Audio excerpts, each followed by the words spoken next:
Ashrei Nematov Chalkeinu, on a le sroud de continuer le jardin de la richesse, le mode d'emploi de la parnassa. D'accord?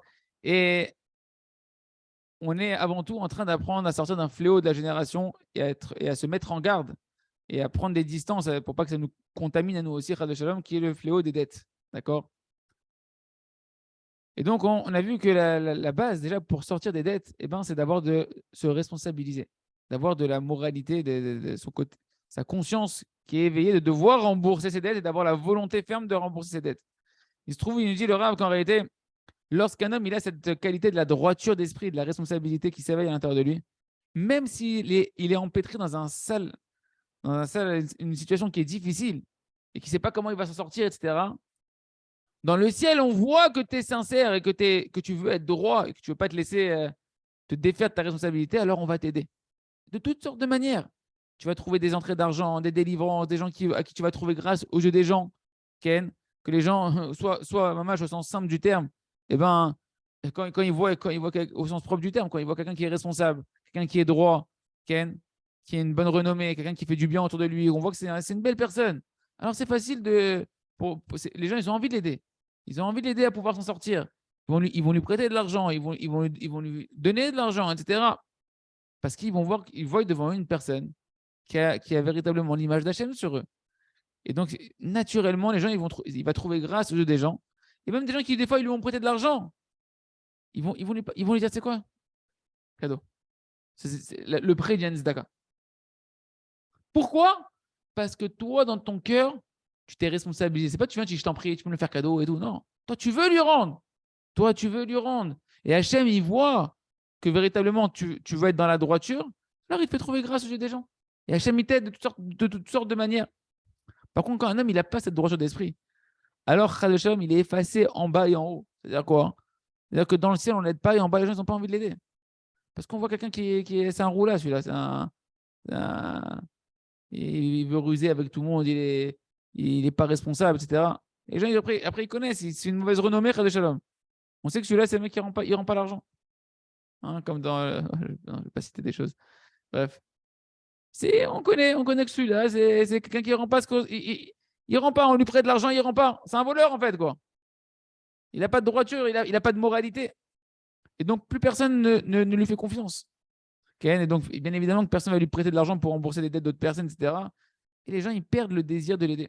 Il se trouve qu'en fait, la droiture d'esprit et la moralité qu'un homme, il a dans sa vie en général, et en particulier ici pour sortir des dettes, c'est ça qui font qu'un homme, il va avoir de la réussite dans sa vie.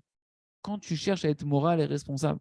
C'est pourquoi le premier pas qu'un endetté il doit faire pour sortir de ses dettes, Ken, ou bien une personne qui ne veut pas vivre dans les dettes et qui ne veut pas que les dettes elles viennent sur lui, c'est de renforcer la qualité de la droiture d'esprit et de la moralité à l'intérieur de lui-même.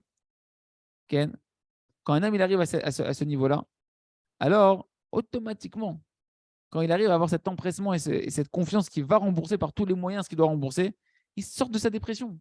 Il n'est plus désespéré. Parce que cette personne-là se prend en main. Et concrètement, normalement, cette personne-là doit se sentir vaillante à l'intérieur d'elle-même. Elle a de la force parce qu'elle est déterminée. Il est prêt à faire tout ce qu'il y a à faire. Même quand il se dit que c'est, a priori, la réalité, elle me dit que c'est impossible de sortir de telle dette. Lui, il se dit, avec Hachem, tout est possible. Moi, je vais faire tout ce qu'il faut faire pour le faire. À ce moment-là, quand tu es déterminé, dans le ciel, on te vient en aide et on va voir Hachem tous les conseils que Hachem, eh ben, il a déjà descendu sur terre à travers ce livre-là, Hachem, pour sortir justement des dettes et ne pas tomber dans les dettes et avoir une panassa Béchefa. Juste, il faut savoir, les amis, on va introduire un peu ce qu'on va voir demain, qu'il y a des dommages spirituels et matériels, des dégâts qui sont causés par les dettes. En réalité, les dettes, non seulement que c'est déjà, c'est un truc c'est une catastrophe pour celui qui en a, que la vie elle est très difficile quand quelqu'un il est endetté, qu'il a la rasra le poids des dettes sur l'intérieur de lui-même. Mais en plus, c'est pas que c'est pas que des problèmes matériels qui sont difficiles. Ça entraîne aussi des problèmes spirituels terribles d'être dans des dettes, quand on n'est pas en train d'essayer de les réparer et de s'en sortir. Et qu'à cause de ça, un homme, il peut perdre la vie spirituelle qu'il est venu gagner ici, il peut la perdre à cause des dettes. C'est pourquoi on va passer dans les prochains cours, Batachem, on va commencer à voir un petit peu qu'est-ce qu'un homme il perd à être dans les dettes. Pour qu'un homme il ait la conscience. Qu'est-ce que je gagne, qu'est-ce que je perds? Il faut que je me secoue. Je suis en train d'être perdant d'être là-bas. Pas pour décourager la personne, pour que la personne se secoue et qu'elle soit vigilante de jamais rentrer dans les dettes. Et si elle est dans les dettes, eh ben, de sortir directement des dettes. Et bien, Hachem, c'est pour ça qu'il faut bien, bien approfondir ce qu'on va étudier. Parce que, Mamash, tout le sujet de la parnassa, c'est un sujet qui est extrêmement important dans la vie d'un homme. Pour qu'un homme il ait une vie équilibrée. Et les dettes, ça en fait partie. Et on apprendra au fur et à mesure comment, eh ben, justement, euh, rentrer dans les voies de la parnassa, qui est une bracha, et comment eh ben, sortir de tous les pièges de la parnassa qui peuvent amener beaucoup de dommages. Ce sera les prochains cours, Bat Hachem, Chazak, Ve Nitrazek.